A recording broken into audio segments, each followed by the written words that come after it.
అత్తింటి వారు బైక్ కొనివ్వలేదని చిన్న కారణంతో ఓ భర్త కఠినాత్ముడుగా మారాడు. కట్టుకున్న భార్యను చున్నీతో ఉరేసి దారుణంగా హత్య చేశాడు. ఆ తర్వాత పోలీస్ కేసు అవుతుందేమోనన్న భయంతో తాను కూడా చెట్టుకు ఉరివేసుకొని ప్రాణాలు తీసుకున్నాడు. కంటికి రెప్పలా చూసుకోవాల్సిన భర్తే కాలయముడుగా మారిన ఈ విషాదకర ఘటన సంగారెడ్డి జిల్లా కొండాపూర్ మండలం మారేపల్లి శివారులో చోటు చేసుకుంది.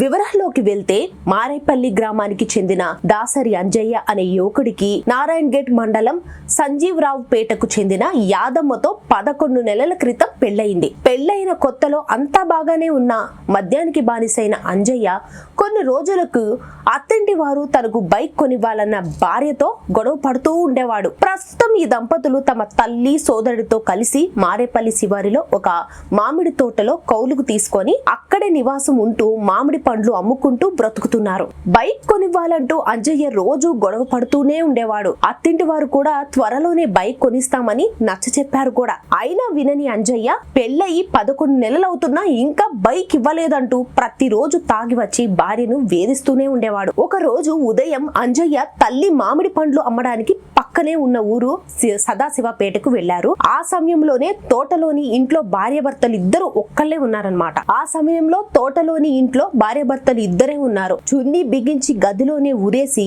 మళ్లీ బైక్ విషయంపై ఇద్దరి మధ్య తీవ్రమైన గొడవ జరిగింది. దీంతోనే తీవ్ర ఆగ్రహానికి గురైన అంజయ్య ఎంత సర్ది చెప్పాలని చూసినా యాదమ్మ వినకుండా భార్య యాదమ్మను మెడకు చున్ని బిగించి గదిలోనే ఉరేసి చంపేశాడు.